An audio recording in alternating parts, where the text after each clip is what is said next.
धन्यवाद। वक्फ बोर्ड संशोधन अधिनियम को सुप्रीम कोर्ट में चैलेंज किया गया है। प्राय कई ऐसी घटनाएं भारतवर्ष में घट चुकी है, एक धर्म विशेष के उनके मन को घात पहुंचा हो। जो विधेयक पास किया गया है केंद्र सरकार के माध्यम से, तो क्या अनुचित है? केंद्र सरकार द्वारा जब से केंद्र में भाजपा के सरकार बने हैं तब से वक्फ बिल के छोड़ के पहले भी कई ऐसे बिल हैं जो मुस्लिम भाइयों के खिलाफ है, जो कि ऐसा नहीं करना चाहिए। क्योंकि जितना देश में अधिकार हिंदू का है, इस देश पर अधिकार उतना मुसलमान भाई को भी है, क्योंकि दोनों ने मिल के देश की आज़ादी के लिए कुर्बानी दी थी। लेकिन भाजपा जब से केंद्र में आई है और उनका जो मुसलमान भाइयों के प्रति गलत रवैया है और दोहरा जो उनका नीति है, ये गलत है। लेकिन हम लोग का जो पार्टी के सरकार है, महागठबंधन की सरकार है, वो तो उस दिन से नहीं है सरकार में। तो हम लोग जितना हो सकता है, मेरी पार्टी जितना हो सकती है उसके लिए लड़ाई लड़ रही है और आगे भी लड़ती रहेगी। और मेरे माननीय नेता तेजस्वी यादव जी हैं, उन्होंने बोले हैं कि अगर मेरी सरकार बिहार में बनती है तो मैं वक्फ बिल को बिहार में लागू नहीं होने देंगे। और इसके लिए उन्होंने सुप्रीम कोर्ट में भी चैलेंज कर दिया है। और हम लोग का आशा है कि कोर्ट से मुस्लिम भाइयों को न्याय मिलेगा और सुप्रीम कोर्ट ने इस बिल को रद्द करेगा। ये सुप्रीम कोर्ट ने बाबरी मस्जिद के लेकर के जो फैसला आयद किया था, उन्होंने सुप्रीम कोर्ट का ये मानना था कि एक भावना उसके पीछे जुड़ी हुई है और उस नाते सुप्रीम कोर्ट ने जो फैसला सुना दिया था, जहां राम मंदिर बनी है, मुसलमानों को कोई आपत्ति भी नहीं इस बात को। लेकिन सुप्रीम कोर्ट पर कहीं न कहीं उस वक्त उंगली भी उठ रही थी कि एक पक्षीय फैसला सुप्रीम कोर्ट सुनाते हैं। ऐसी परिस्थिति में अगर ये वक्फ बोर्ड संशोधन बिल को वो भी अगर मंजूरी कर लेते हैं तो इसमें आपकी पार्टी क्या करेगी? देखिए, कोर्ट तो सर्वोपरि है ना। सुप्रीम कोर्ट सब कोर्ट से सब सदन से ऊपर है। अगर सुप्रीम कोर्ट इस बिल के खिलाफ अगर अपना न्याय देती है, फैसला सुनाती है, तो सुप्रीम कोर्ट से तो आगे कुछ है नहीं। अब फिर मेरी पार्टी अभी तो सरकार में भी नहीं है और केंद्र की सरकार में भी नहीं है।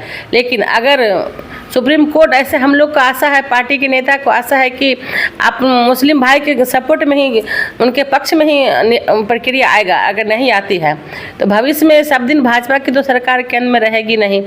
और हम लोग के जो महागठबंधन की सरकार है केंद्र में या जो राज्य में, हम लोग जो महागठबंधन है, कभी हम लोग मुस्लिम भाइयों के खिलाफ मेरी सरकार, मेरी पार्टी कभी ऐसा अनुचित ना सोची है, ना सोचेगी। लोग को अगर सुप्रीम कोर्ट से नहीं न्याय मिलता है तो इसके लिए धैर्य बना के रखना होगा और आगे भविष्य में जो सरकार आएगी आप लोग के पक्ष में फिर से अपना फैसला सुनाएगी। लेकिन केंद्र सरकार ने जो ये बिल पास करने का प्रयास किया है, एक देश एक कानून, क्यों नहीं रहे देश में? देखिए, एक देश और एक कानून, एक देश और एक कानून रहना चाहिए देश में। लेकिन भाजपा आज अपना मन से देश में किसी भी को अस्थिर नहीं रहने दे रहा है। अपना हुकूमत अंग्रेज का, जैसे जिस समय में जो अंग्रेज का हुकूमत था, उस तरह से भाजपा आज देश में हुकूमत, अंग्रेज का हुकूमत कर रहा है। तो इसीलिए अभी सबको एकजुट होके आना पड़ेगा। जितना हम लोग हिंदू मुस्लिम सब हैं, सबको एकजुट होना पड़ेगा। अंग्रेजी हुकूमत के खिलाफ, भाजपा के खिलाफ एकजुट होके आवाज़ उठाना पड़ेगा और आने वाले चुनाव में एकजुट होके उनको जवाब देना पड़ेगा। तब मतलब कहीं भाजपा को जवाब मिलेगा। नीतीश कुमार की हुकूमत बिहार में चल रही है और नीतीश कुमार पे आपकी पार्टी भी विश्वास करके रखती थी कि समय आएंगे तो वो उनका रुख पलट करके फिर आपके महागठबंधन की ओर जाएगा और मिल करके सरकार बनाएंगे। इस मर्तबे अगर भाजपा से उनकी कोई अनबन हो जाती है तो आपकी संगठन में क्या उसको स्थान मिलेगा? देखिए, अब नीतीश कुमार मानसिक और शारीरिक दोनों रूप से वो बीमार हो चुके हैं।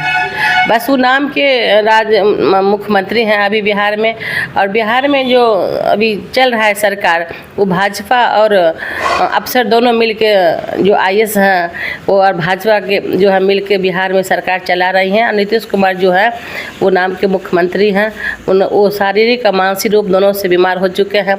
और नीतीश कुमार वो अब मेरी पार्टी अपने साथ कभी नहीं लेंगे, क्योंकि उन्होंने जो आज मुस्लिम भाइयों के खिलाफ़ जो अन्याय हुआ है देश में, उस अन्याय के खिलाफ़ वो आवाज़ नहीं उठा के जो चुप रहे हैं। और मेरी पार्टी हमेशा गरीब गुरबा की लड़ाई लड़ी है, इसीलिए किसी भी कीमत पर नीतीश कुमार के साथ जाने का कोई संभावना नहीं है। समस्तीपुर जिला के 140 विधानसभा क्षेत्र से आप बिलोंग करते हैं, तो आगे आने वाले असेंबली चुनाव है, 6 महीना लगभग है बाकी, तो इस विधानसभा चुनाव में आपका क्या भूमिका रहेगा और आपके इरादे क्या हैं? आपके संगठन की ओर से प्रत्याशियों का क्या चयनित होना तय हो गया है या चयनित होना है? देखिए, अभी 6 महीना चुनाव का बाकी है, और जब चुनाव का 10-15 दिन या 1 महीना रहता है, उस समय तक क्या कर रहे हैं, जो पार्टी है ना वो देखती है किसको हम उम्मीदवार बनावे, उस सबका वो मना करते रहती है। और मेरा तो 2010 में भी टिकट फाइनल हो गया था, 15 में भी हुआ था और 20 में भी हुआ था। चुनाव के मात्र 10-5 दिन पहले ही एन मौका पर मेरा टिकट किसी कारण बस कट जाता था। लेकिन 2020 में तेजस्वी जी हमको बोले थे कि इस बार तेज प्रताप जी वहाँ से चुनाव लड़ रहे हैं और अगले चुनाव में वहाँ आपको मौका दिया जाएगा, आप धैर्य बनाए रखिए, पार्टी आपके साथ है और हम भी पार्टी के साथ हैं। तेजस्वी जी का जैसा आदेश होगा, मैंने सब दिन उनका आदेश माने हैं और आगे भी मानने के लिए हम तैयार हैं। लालू जी के बड़े पुत्र यहाँ से विधायक रह चुके हैं, वर्तमान में विधायक हैं, क्या उनका इधर से फिर दोबारा इरादा आएगा? नहीं, तेज प्रताप जी अब यहाँ से चुनाव नहीं लड़ेंगे, क्योंकि वहाँ यहाँ की दूरी पटना से बहुत ज़्यादा हो जाती है, 4 जिला का डिस्टेंस हो जाता है, आने जाने में उनको यहाँ पे बहुत दिक्कत होती है, सुरक्षा का भी बहुत उनके लिए रहता है दिक्कत, इसीलिए अब दोबारा यहाँ से वो चुनाव नहीं लड़ेंगे। एक तो महिला उम्मीदवार हैं आप, दूसरी आप स्थानीय हैं, तो क्या संगठन आपके राष्ट्रीय जनता दल आपसे अवसर प्रदान करेंगे? देखिए, हमें विश्वास है कि इस बार पार्टी मुझे मौका देगी, लेकिन अब देखिए भविष्य के गर्भ में क्या छुपा हुआ है वो हम आपको नहीं बता सकते हैं, क्योंकि पार्टी ने मेरा टिकट 15 में भी फाइनल किए हुए थे, 10 में भी फाइनल किए हुए थे और 20 में भी फाइनल किए हुए थे। इन मौका पर किसी कारण बस मेरा टिकट कट गया और अभी भी मुझे माननीय नेता तेजस्वी जी और लालू जी आश्वस्त किए हुए हैं कि तुम अपना क्षेत्र में तैयारी करो, इस बार तुमको हम मौका देंगे। अब अभी तक तो उनका हमको विश्वास है कि जो आशा हमको दिए हुए हैं टिकट हमको मिलेगा। अब इन मौका पर देखिए, अब टिकट मिल जाता है फिर आप लोग को तो पता चल ही जाएगा। आपके वर्तमान विधायक हैं तेज प्रताप जी, और बोले तो बिहार के एक प्रमुख दल के नेता के पुत्र हैं। कौन सी मुद्दा है, ऐसा कौन सा योजनाएं हैं जो तेज प्रताप जी की वजह से नहीं हो पाया और आप आएंगे तो उसको पूर्ति करेंगे? देखिए, माननीय तेज प्रताप जी जब मेरे यहाँ के विधायक बने हैं और जब पथ निर्माण मंत्री थे माननीय तेजस्वी यादव जी, तो हमारे विधानसभा में 17 आरसीसी पुल का उन्होंने पास किया, 80 सड़क उन्होंने अपने कलम से पास किए। और मैंने तेज प्रताप जी के माननीय उनके विकास कोष जो विधायक फंड होता है उससे 135 सड़क हमने यहाँ हसनपुर विधानसभा में पास करवाए और बनवाए और 17 आरसीसी पुल यहाँ बन के तैयार हो गया। लेकिन देखिए, इतना बड़ी जनसंख्या है, क्षेत्र बड़ा है, तो विकास तो हमेशा चाहिए। लेकिन अभी जब मेरी सरकार बनेगी तो जितना भ्रष्टाचार 20 साल में नीतीश कुमार ने फैला दिए हैं, उनके अफसर के द्वारा भ्रष्टाचार किया जा रहा है। आज थाना में जाइएगा तो बस दलाल को कुर्सी मिलता है और जो फरियादी है उसको जैसे कोई भीख मांगने के लिए जाता है फरियादी थाना में, उस तरह से उसको व्यवहार किया जाता है। अब ब्लॉक में जाइएगा तो जाति आवासीय में आपको 200 रुपया लेगा, तब आपको जाति आवासीय बना के दिया है।